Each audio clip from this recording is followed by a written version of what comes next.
Kristo. Dushimira Imana itugejeje kuri uyu munsi turi bazima. Imana yaturinze ntihabwe icyubahiro none n'iteka ryose. Atakije abarwayi, bari abanyantege yabahaye imbaraga, kubw'ibyo byose turayishimira.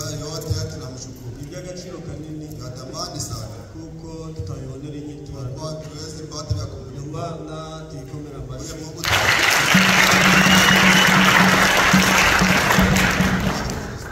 Yarinze n'abagenzi kuva Tenesi kugera muri Ruzuvira bajya muremure, ariko Imana ariko rero bazwi niwe n'iteka ryose. Kakiri ndamutso za Pasiteri Ngarambe, ndabasuhuje mu izina rya Yesu Kristo, hamwe na Pasiteri Nsikira nawe n'abamoja yabashuhuje nawe mu izina ry'Umwami wacu Yesu Kristo. Bari bari karengera mu mirimo y'Imana, bari gutanga ameza y'umwami, nabyo ngo mukomere ku rugamba, cyane cyane mukomere ku mwami, kuruka kwe kuri hano, kuruta kw'isari, akanya gato turisanga mu kirere.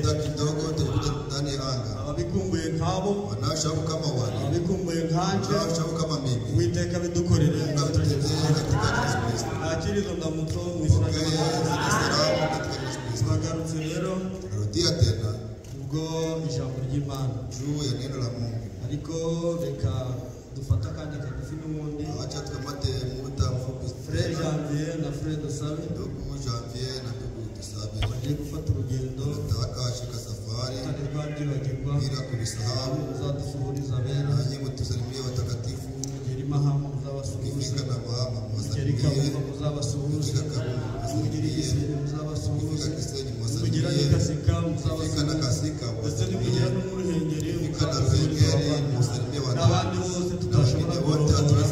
Muzabaramutse, mutibagiwe i Nyamata, mutibagiwe umusaza Epimaki, muzatwara umwanya muremure, nimutembera rero muzabatura mu mwemeye kuba tumi ntacu. Imana izajane nawe. Muhaguruke dusome amagambo aboneka mu gitabo cy'Ibyakozwe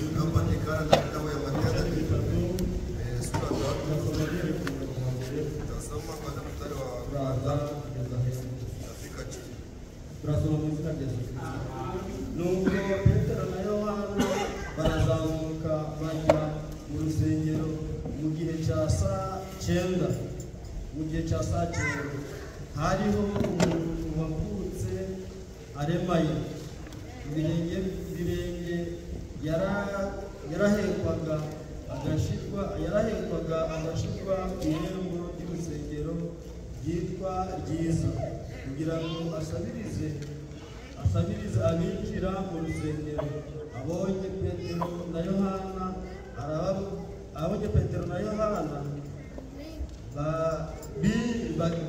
bagiye kwinjira mu rusengero, arabasaba ngo bamuhe. Petero na Yohana baramutumbira. Petero aramubwira ati uturebe. Abitaho agira ngo hari icyo bamuha. Petero aramubwira ati ifeza n'izahabu ntabyo mfite, ahubwo icyo mfite ndakiguha mu izina rya Yesu Kristo w'i Nazareti, haguruka ugende. Maze aramufata ukuboko kw'iburyo,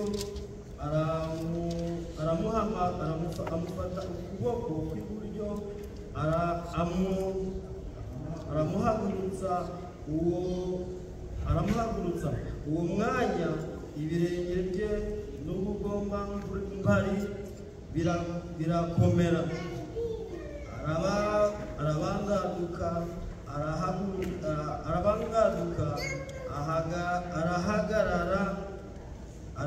arahagarara aratambuka yinjirana nabo mu rusengero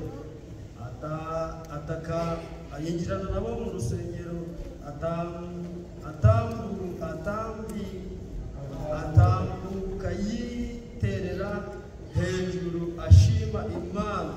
Abantu bose babibona agenda ashima Imana, baramumenye ko ari we wajaga yicara ku irembo ry'urusengero ryitwa Ryiza asabiriza ngo bamuhe. Barumirwa cyane batangazwa n'ibimubayeho. Amen. Asheri asa nubwo asheri atavuze mugabo w'Imana yashimiye kugeza cyose watubwiye watubize iyo twaturi kugeza imbere zawe baze bawe cyane kurekana icyo cyose natambutse wakubonye rero tugeze mu gice cyo kumva ijambo ryawe nabwo twakwamagana ngo uze kubone data. Amagambo arasemye tuyumvise ari inyuguti ntacyo twataha, ariko aho mwuka usobanurira buri umwe wese ngwino utuvanire aya magambo icyo kurya n'icyo kunywa. Umugaragu wawe uhagaze imbere zacu, emera umukomeze umwambike imbaraga, umuhe icyo kuvuga mu izina ry'umwami wacu Yesu Kristo. Hanyuma natwe utuvane mu kabande udushyire ku musozi kugira ngo tubashe kumva ibyo mukabwira amatorero. Naho rero turaguhamagaye hagati yacu tuzajya twizeye mu izina ry'umwami wacu Yesu Kristo. babasha kwicara abaza kandi Imana yacu ihimbazwe tubaniriwe none n'iteka ryose. yeho hatamirire Twicaye turasoma tutasoma neza katika kitabu cha Yohana cya 11 na moja turasoma umurongo wa mbere mstari wa kwanza turageza ku murongo wa kane.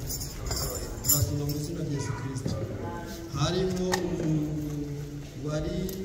wari urwaye witwaga Lazaro w'i Betaniya, ikirorero cy'iwabo wa Mariya na Marita mwene se. Mariya uwo ni we wasize umwami Yesu amavuta ku birenge akamuhanaguza umusatsi we. Umusaza w'uwo ni Lazaro wa wundi wari urwaye. Nuko bashiki be batuma kuri Yesu bati, databuja ukunda ararwaye. Yesu abyumvise aravuga ati, iyo ndwara arwaye si iyo kumwica, ahubwo ni iyo guhimbarisha Imana no gutuma umwana w'Imana ahimbazwa. Amen. Imana ihira amagambo yayo. Mungu abariki maneno yake Na imani wacu katika jina la Mfalme Yesu Kristo. aya ni amagambo maremare cyane Maneno marefu sana tuyasomye twageza n'ejo, tuyasoma tulifikisha kesho tuyavuzeho twageza n'ejo. tulifikisha kesho. Ni amagambo afite imirongo isaga Maneno ana mistari karibu 55 turafataho bike biri budufashe tutapata kidogo itatusaidia n'ibidukundira n'ikindi gihe kana tuzakora siku ile ntabwo tutaendelesha n'abandi bazacunga. wengine Ese murabikunze? napenda Tubakiriye ku meza y'umwami kaya mezani kwa Bwana izina ry'Imana wa Yesu Kristo. kaje na mfredo Turaje tudatumiriweho kuja n'inzoga ya kutumiliwa na pombe ya yindi bashigisha mu ile masaka, wanaye ya yindi kutana bakava mu mtama bitoki. ile watengeneza na Ubwo hari migomba inzoga y'umwami wacu adutegurira, pombe mfalme iyo anatuandalia ayiduteretse akitutia ayidutereka iri kumwe n'umutsima, pamoja na mkate kandi uwayinyoye arashagaruka. Wariye kutuha umutsima, uwo mutsima umutera imbaraga. Kurya imbaraga ziva mu kurya. Umuntu wese uzabona adafite imbaraga uzamenye ko asize kutarya. Kandi burya iyo umuntu yananiwe ibyo kurya, burya aba afite uburwayi bumurembeje. Kandi umurwayi urwaye ikimenyetso cyerekana ko atarakira amanza kunanirwa ibyo kurya. Bikaba ateranye muri aya masaha bifurije kuryoherwa n'amagambo y'Imana. Ejo twari turi kumwe namwe, Uwiteka yaratugendereye mu ijambo rye, twumvishije imvugo y'Imana mu ijambo ryayo. Imana yaradufashije, duha ikirere cyiza, duha kuganira ku magambo yayo yerekana uburyo abana b'Imana basa.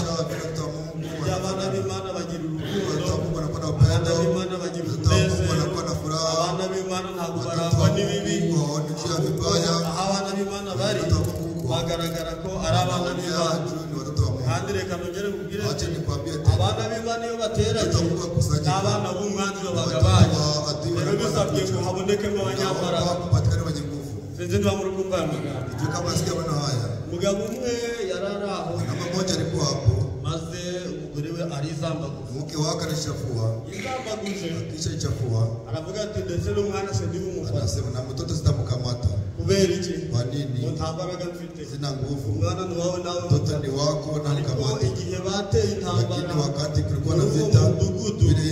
muri muji bakubise urusasi bakubise urwa kabiri wawe utari ufite imbaraga yarirutse yiruka atareba inyuma wari kuvuga ngo nta mbaraga afite harya yagumya kwicara byari kugenda abana b'Imana kubabwira ngo muve hasi niko bavuga mu Kirundi muve hasi muzamuke mujye ku musozi abana b'ibizu barira ku musozi abana b'ibizu ntabwo barira mu mubanda turasaba umwuka w'Imana ngo ubazamure mujye ku musozi mwitegere murebe abasigaye mumbabare mumva y'amagambo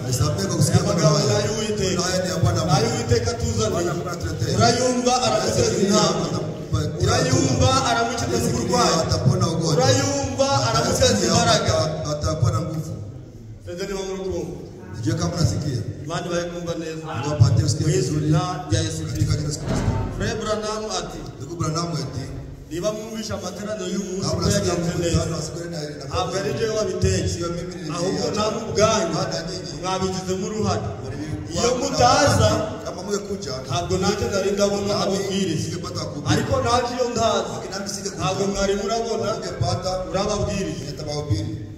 Sinzi niba muri kumva yamba. Je kama nasikia maneno haya. Iyo mutaza kama mwe kuja sinari ndabwiriza izintezi. Ningehubiri hizi kitu. Ariko byarabaye kuri lakini nilikuwa hana bati. Ari mu kibaya cya Yorodani. Nilikuwa ndani ya arabwiriza ijwi rikagenda rikagera mu mujyi. We yibereye Galatayi. Nilikuwa ndani ya jambo. Ariko hano lakini hapa ni ugufatanya. Ni kushirikiana. Kumva ijambo ry'Imana. Sikiana Mungu. Ukagirwa ijambo ry'Imana. Nuryumva. Takayisikia. Bibiri iri kuvuga ngo umva ijambo ryanjye akarikomeza. Azahwana n'igiti cyatowe hafi y'umugezi. Atalingana mutire panda kabla ya maji. Ukarikomeza. Iryo rizabishika kufutir takuponya. Igihe cyacu wakati wetu kiri kugenda kigera ku iherezo. Nandi nafika kwa mwisho. Kiri kugenda kigera ku iherezo. Kafika kwa mwisho. Ariko iyo kiri kugenda kigera ku iherezo byari bisabye ngo natwe naomba nasi dushiremo imbaraga. Tiendane nguvu. Nibijambo rivuze dutere intambwe.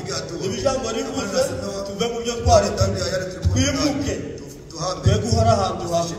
Mwana utazagenda usanga yicaye hano ejo wabagana ukamusanga hano.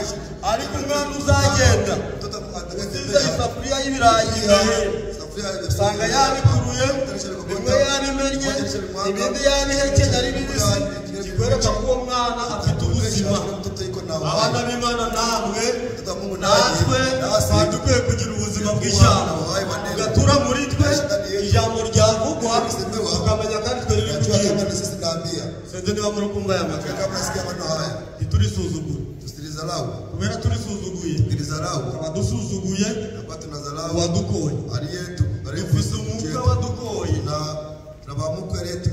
dukoye impano isundi zabo mu isi abahano mu isi basherereka n'amahembe ariko umwami wacu Yesu Kristo yamenye amaraso ayamesuna ku musaraba ubwawe no ku bwayo kugira ngo duhabwe ubugingo buhoraho. Tumusuzugura rero igihe kigiye kugera muzibuka impanda yavuze bamwe bagiye abandi basigaye bifurije kuzataha Imana ibakomerezemo mu izina rya Yesu Kristo. Kandi umwami wacu aradukunda uno munsi ari kuduhendahenda ejo yaraduhendahenda uyu munsi ari kuduhendahenda ariko igihe kigiye kugera igihe cy'imizaha igihe cyo guhendahenda igihe cyo kukubembereza igihe cyo kuza guterana kirarangiye kigeze ku iherezo. Kubera iki? Kubera ko ibyo abahanuzi bavuze byose ibyo batubwirije byose biri kugenda bisohora mu maso yacu utari wabibona kuko buzatera ubundi intambara zizapfira hirya no hino ibibazo indwara zimwe zitagira imiti. Moja itakuwa na dawa. Ariko dufite umugabo umwe w'umuganga, izina rye ni Yesu Kristo. Turaganira ijambo rigira riti ubu ijambo ry'Imana, neno la Mungu ryo twamaje gusoma, ile tulisha kusoma, ryo ririmo ubuzima, ndio liko ndani uhai. Sinzi niba muri kumva Tujue kama mnasikia maneno haya. Mu jambo ry'Imana Neno la Mungu nimwo hari mu buzima, ndimo kuna uhai. hari mu buzima bw'abaki, Uhai wa wanani, abaryumva nabisikia, n'abaryemera bazabona mu buzima, bazabona mu bugingo. Ijambo ry'Imana ni ryo ririmo ubuzima, ndani uhai. sinzi niba Maisha kama mnasikia, ijambo ry'Imana na Mungu ni ryo ririmo ubuzima, liko ndani maisha. Ubuzima iko ndani maisha. Nta muntu wagira ubuzima Kuna mtu alikuwa na maisha adafite ijambo, bila kuwa na nta muntu wagira ubuzima alikuwa na maisha atari guhumeka, bila kupumua, nta muntu wagira ubuzima adafite Imana. bila kuwa na Mungu. Ushobora kumbaza uti mbese ko abaganga bavura umuntu akaba muzima, ndaguhakani nabo ubwabo mbere yuko bavura bamanza bahamagara Imana, uyu muntu ngiye kuopera, ngiye kumukorera operasiyo kandi narize ariko nzigura Imana. Ni ukuvuga ngo hejuru y'umuganga hariho Imana, hejuru y'umuganga hari Imana, hejuru y'umurwayi hari umuganga, ariko na hejuru y'umuganga hari Imana ishoboye byose. Iyo Mana niyo twizeye, izina ryayo ni Yesu Kristo. Itarahagera ku murwayi ntabwo yokira, ariko Imana ihageze abarwayi barakira, abanyantege bagahabwa imbaraga, abadafite umwuka wera bakawuhabwa. Imana iwubahe, Imana ibahe ubuzima bw'ijambo mwaya masaha mu izina rya Yesu Kristo. Mbese murabikunda? Ihahandi twasoma Petero na Yohana barazamuka bageze ku rusengero, aho ni Yerusalemu, hari amasaha ya nimugoroba, basangaho ikirema cyari kimaze igihe kirekire. Icyo kirema cyari cyarabuze ubuvuzi, cyari cyarabuze umuti, cyatungwaga no gusabiriza. Ariko abana b'Imana, Imana yaraduhaye, ntabwo tuzasabiriza. Imana yaduhaye iby'agaciro, yaduhaye ijambo ryayo. Nimumfashe tuyikomere amashyi.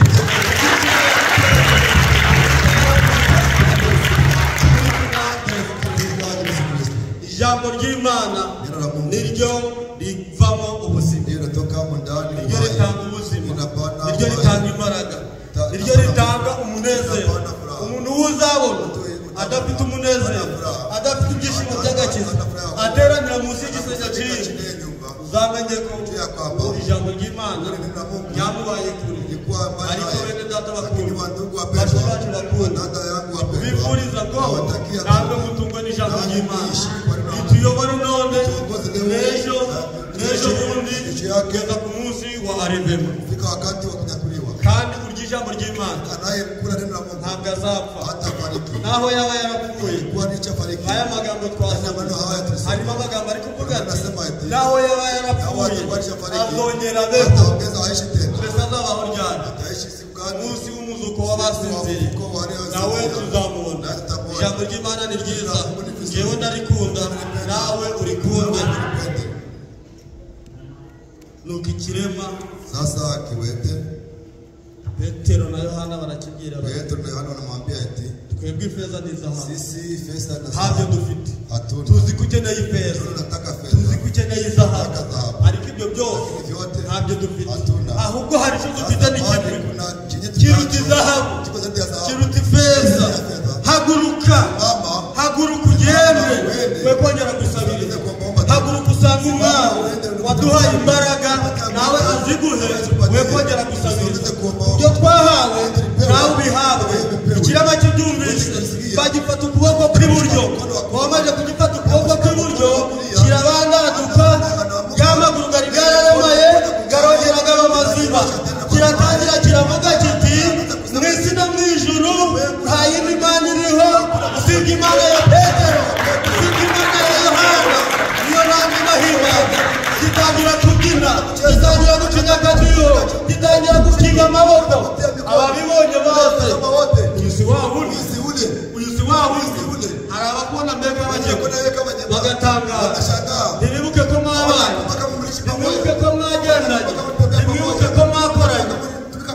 Nikabaje manyalinga maana aramuchije niba waramwagizoga urayireba ukagomba kuruka niba waramwagitabi uraryumva rikagutera iseseme abari kuringwa kavuga uyu mugabo yabaye iki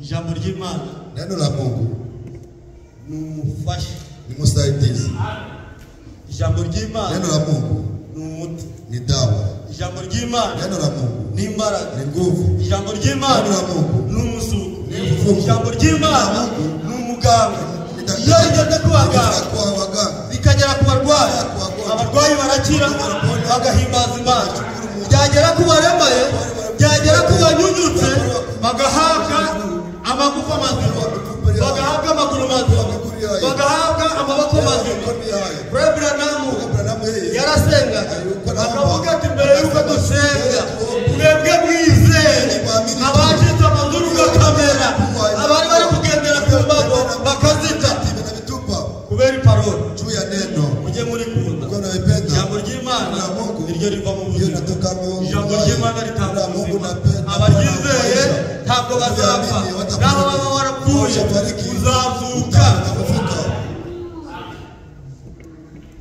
dufite abahamya tuko na washuhuda abahamya tuko na washuhuda kwa Yayiro dufite y'umuhamya Yayiro tunamshuhuda Betania dufite Betania tunamshuhuda ndetse n'umwami Yesu n'umuhamya mfalme naye ni mshuhuda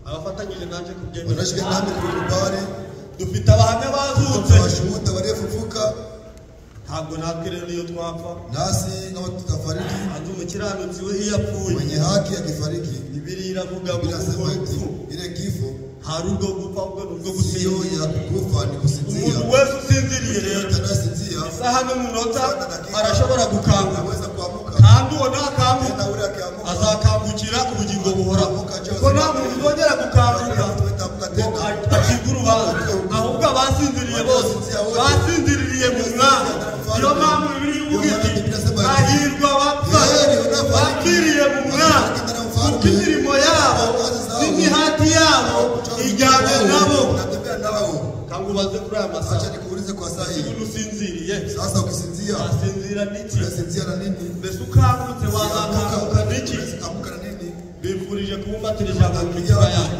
kugira ngo ku munsi wo gukanguka nusohora uzakambukana ijambo kubera ijambo ry'Imana Bibiliya yera niyo ndakuka y'umukristo ijambo ry'Imana niyo ndakuka y'umukristo naho ibindi byose ni inyongezo kuko kama vile tuliwahi kuwaambia Imana bayikumva neza wapate kusikia vizuri ry'umwami wacu katika Yesu Kristo Yesu Kristo ageze i Betania akifika Betania iwabo wa Marita kwake na Marta kuko yari yamaze kubabwira alikuwa anaambia eti iyi ndwara Lazaro arwaye ile ugonjwa Lazaro naye gonjwa ntabwo ariyo kumwisha ya kuacha ahubwo niyo gutuma izina ry'Imana kuacha rihimbazwa yabivuze ukuri alisema ukweli kubera yuko hakuwa iyo Lazaro atazuka ntabwo kuri mwese tuba turi kubivuga watuge bisema iyo Lazaro atazuka ntacyo twari kubona kuvuga nta n'ubuhamya twari gutanga ariko kubera ko Lazaro yazutse turi kuririmba natwe ko naho twapfa tuzazuka kandi tuzazukira umurimo uhoraho yazuye Lazaro izazura abashiki bacu bagiye izazura bene data bagiye mu izina rya Yesu Kristo kandi nta kindi bazazukira ni ugusanganira umwami mu kirere Pawulo yarabivuze abivuga neza aravuga ati ntabwo tuzabanziriza abasinziriye ahubwo bazamanza bakanguke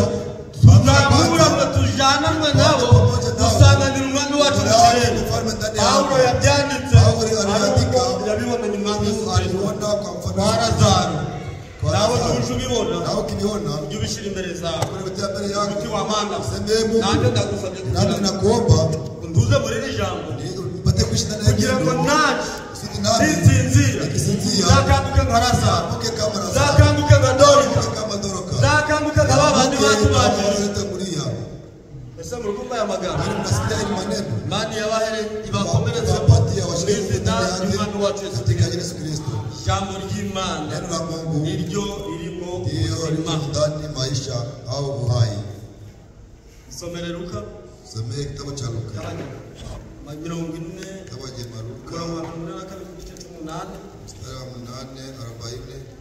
Gana karindwi na karindwi kugeza kuri 48.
Amen. Ijambo ry'Imana niryo rigarura ubuzima. Nta kindi cyatugarurira ubuzima atari ijambo. Niba ukeneye kugarurira ubuzima ura mu ijambo ry'Imana. Kubera ijambo ry'Imana niryo ritugarurira ubuzima. Uwo ni umukobwa wa Yayibu. Uwo ni wa mugore wageze kuri Yesu Kristo. Aramubwira ati umwana wanje ararwaye, none ndakwingiza nyiriza umwana. Yesu aramubwira ati ibyo kurya by'abana banje ntabwo nabihereza imbwa, abana banene bakwiye kubirya. Umugore nawe aramubwira ati ni koko mwami ndabyumvise, ariko nzi ko muri iri jambo ushobora gutegeka umwana wanjye agakira. Yesu amurebye aramubwira ati weho kwizera kwawe kuramukijije wa wundi nawe wari umaze imyaka 12 afite urugina rw'amaraso rwaranze gutsinda, arinjira aho Yesu ari kubwiriza ubuzima bwiza. Aravuga ati nta handi hantu ntibugarurirwa ubuzima, ijambo ry'Imana niryo rigarura ubuzima. Ndaribona he mu gushaka umwami Yesu. Niba ushaka kugarurirwa ubuzima shaka umwami Yesu. Umwami Yesu uramushakira he? Ni mu parole, nta handi. Uza mu parole nibwo hari ubuzima. Ijambo ry'Imana niryo rigarura ubuzima ku bizera. Umwizeye nawe uyu munsi arakugarurira ubuzima muri wowe. Mbese murabyemeye? Nyuma yaho amaze kumubwira ati kwizera kwawe kuko utatinye azahinda umushyitsi. Aravuga ati ijambo ry'Imana niryo kubahwa. None ngoze ku mwami Yesu, ngoze kuri nyiri ijambo, none amenye ko hari imbaraga imukuyemo. None reka niripotinge hakiri kare. Nukora n'icyaha ubana bwangu ihutire ku mwami Yesu, kuko ijambo rirakubabarira. Ijambo riraguhesha imbaraga. Kuko muri iri jambo harimo imbabazi, muri iri jambo harimo agakiza. Nta handi wabona agakiza atari muri iri jambo, kandi uzabona agakiza wese kuko yamaze yababarira. Aramubwira ati kuko uze uhinda umushyitsi, numvise muri bya imbaraga kabigishwa bari bamubwiye bati hari abantu benshi bari kukubwira usomye neza niko bari kuvuga, none ntabwo wamenya uko ukoze uwo ari. Umugore aba yabyumvise avuga ati wenda aravuze ati kandi wasanga nahamagara hari igihe ari butumvura. Avuga atarampamagara rero reka niripoti araza yindi umushyitsi ati burya mwami ni njyewe ukozeho, none ngukozeho ndakira. Burya nagukozeho kuko nari ndwaye, none uburwayi bwanjye burakiza. Nukora ku mwami Yesu wizere gukira. Nukora ku mwami Yesu umenye ko ibyaha byawe bibabarira. Nukora ku mwami Yesu indwara zawe zose zirakira. Abakoze ku mwami Yesu bose indwara zabo zarahura. Umuririmbyi niwe wavuze ati kora ku mwambaro wa Yesu ukire,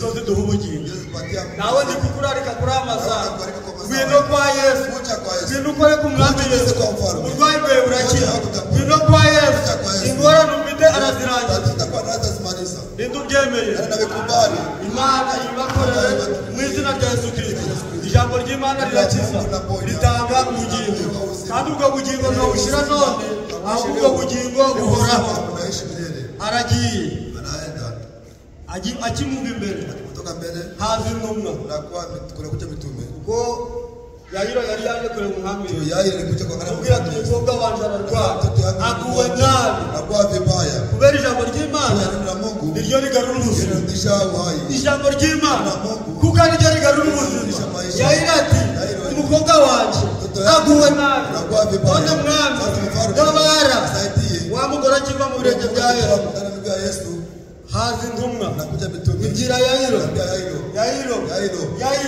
reka kurusha umwami reka kurusha umwigisha ahubwo wa mukobwa wawe wari urwaye umwuka wavuyemo yapfuye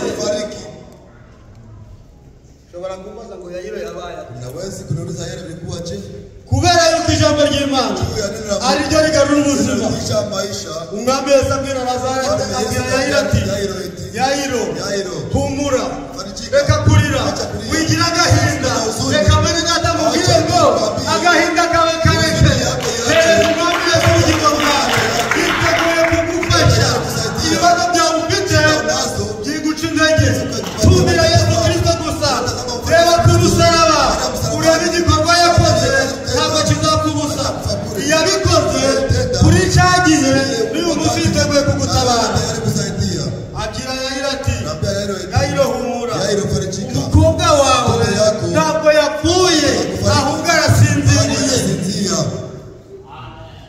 ijambo ry'Imana niryo rigarura ubuzima buri mwese ntidutasinzira ndani ya nyinyi wote mnasinzia nasema mimi sikuwahi kulala ni wanda basinziri ni wanani waliosinzia abone kumbe ambire patikane mmoja niambie bitotsi byamfashe saa 5 usikizi unishika saa 5:30 ninde ni nani hajiri wongera tubwira pesa mwingine tuambie eti akangutse saa 11 niliamuka saa 11:30 ijambo ry'Imana na Mungu ryo rigarura ubuzima linatisha iyo turyamye